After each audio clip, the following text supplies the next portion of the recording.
La fameuse liste des 36 joueurs présélectionnés pour la Coupe du Monde est en train de secouer complètement l'actualité autour des Léopards, et plus les informations circulent, plus une énorme interrogation commence à s'installer chez les supporters congolais. Pourquoi cette liste ressemble-t-elle autant au groupe habituel de Sébastien Desabre, alors que beaucoup s'attendaient à voir plusieurs nouveaux renforts avant le tournoi mondial ? Depuis des semaines, tout le monde parlait pourtant d'une possible arrivée de nouveaux profils capables de renforcer l'équipe nationale. Des joueurs évoluant en Europe étaient régulièrement annoncés, proches de la sélection. Certains noms revenaient avec insistance et plusieurs supporters imaginèrent déjà une RDC beaucoup plus compétitive pour la Coupe du Monde. Mais au moment où cette présélection de 36 joueurs commence à fuiter, le constat surprend énormément de monde. Presque tous les noms évoqués appartiennent à des joueurs qui connaissent déjà le groupe, qui ont déjà travaillé avec le sélectionneur ou qui faisaient déjà partie du projet pendant les éliminatoires. Et ce détail change totalement la lecture de cette future Coupe du Monde pour les Léopards. Car cela donne l'impression que Sébastien Desabre veut avant tout miser sur la continuité plutôt que sur une grande vague de changements avant la compétition. Et honnêtement, cette stratégie peut être comprise, parce qu'une Coupe du Monde se prépare aussi avec de la stabilité. Le sélectionneur connaît déjà ses joueurs, les joueurs connaissent déjà son système, et le groupe possède maintenant plusieurs mois de vécu ensemble.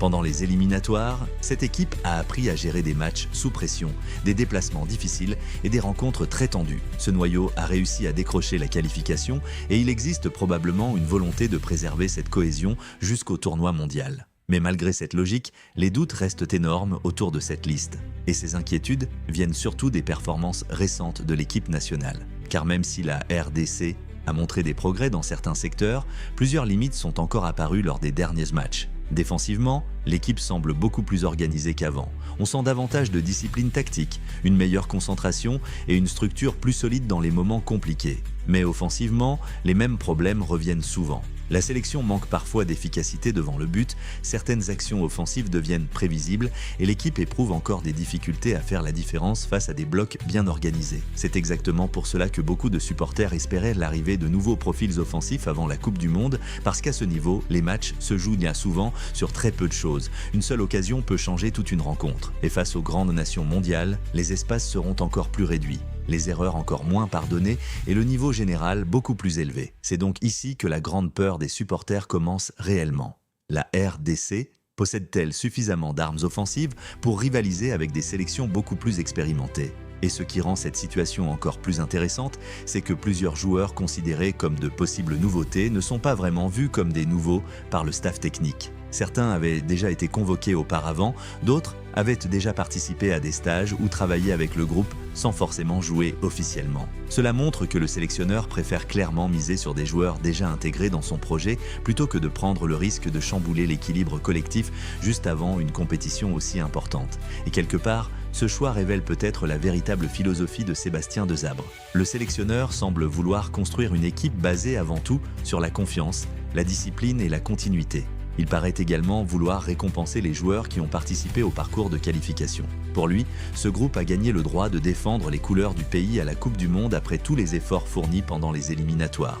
Mais cette fidélité au groupe actuel peut aussi devenir un pari dangereux. Parce qu'au très haut niveau, la stabilité seule ne garantit pas les résultats. Les grandes compétitions exigent également de la concurrence, du talent supplémentaire et parfois des profils capables de changer complètement le rythme d'un match. Et plusieurs supporters pensent justement que la RDC avait besoin de ce type de renfort avant d'affronter les meilleures nations du monde. D'ailleurs, l'absence supposée de certains joueurs très attendus continue de provoquer énormément de questions. Pendant plusieurs mois, plusieurs dossiers semblaient avancer autour de la sélection congolaise. Certains joueurs auraient pourtant clairement montré leur intérêt pour rejoindre les Léopards avant cette Coupe du Monde. Depuis plusieurs mois, les discussions autour de possibles nouveaux renforts étaient devenues extrêmement importantes dans l'actualité de la sélection congolaise. Plusieurs noms revenaient régulièrement dans les débats, certains joueurs étaient annoncés en contact avec le staff et beaucoup de supporters pensaient sincèrement que la RDC préparait plusieurs surprises avant l'annonce officielle de la liste finale. À mesure que la Coupe du Monde approchait, une véritable attente s'était créée autour de ces possibles arrivées. car dans l'esprit de nombreux supporters, cette qualification devait marquer le début d'une nouvelle dimension pour la sélection nationale.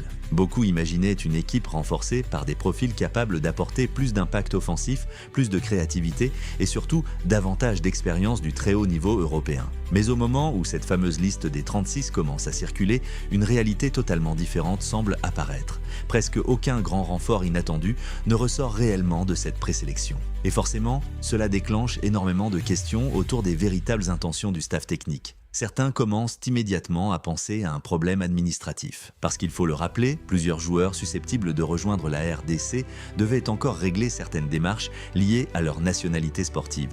Et dans le football international moderne, ce genre de procédure peut parfois prendre énormément de temps. Entre les validations administratives, les documents officiels et certaines autorisations nécessaires, plusieurs dossiers peuvent se compliquer très rapidement. Surtout lorsqu'il reste peu de temps avant une compétition mondiale.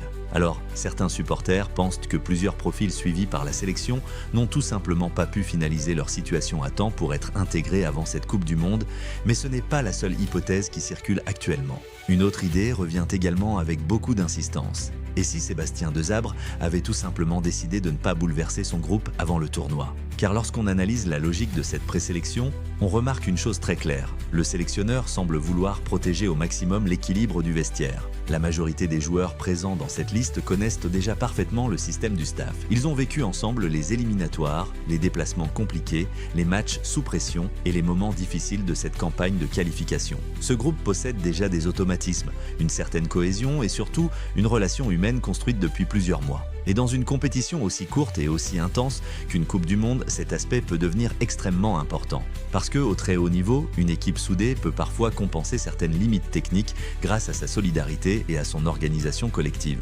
Peut-être que le sélectionneur considère justement que la force principale des Léopards se trouve aujourd'hui dans cette unité construite pendant les qualifications. Peut-être qu'il préfère arriver à la Coupe du Monde avec un groupe parfaitement stable plutôt qu'avec plusieurs nouveaux joueurs qui auraient besoin de temps pour s'intégrer. Et honnêtement, cette réflexion peut se comprendre, car intégrer de nouveaux profils juste avant une grande compétition représente toujours un risque.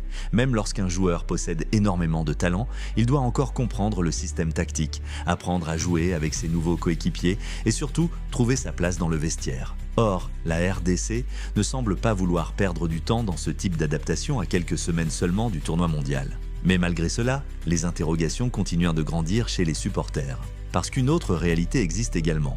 Plusieurs matchs récents ont montré que cette équipe possède encore certaines limites importantes, notamment dans le secteur offensif. Et beaucoup espérèrent justement que de nouveaux profils viendraient corriger ces problèmes avant la Coupe du Monde. Face à certaines équipes, les Léopards ont parfois eu du mal à créer suffisamment de danger. Dans les derniers mètres, l'équipe manque encore parfois de spontanéité, de vitesse d'exécution et surtout de cette capacité à faire basculer un match grâce à une différence individuelle. C'est exactement pour cela que l'absence de grands renforts offensifs surprend autant. Parce que face aux grandes nations mondiales, les occasions seront rares et chaque erreur offensive pourra coûter très cher. Et ce qui rend encore plus fascinante cette situation, c'est qu'aucune décision ne semble totalement mauvaise. D'un côté, miser sur la continuité peut renforcer énormément la stabilité mentale du groupe.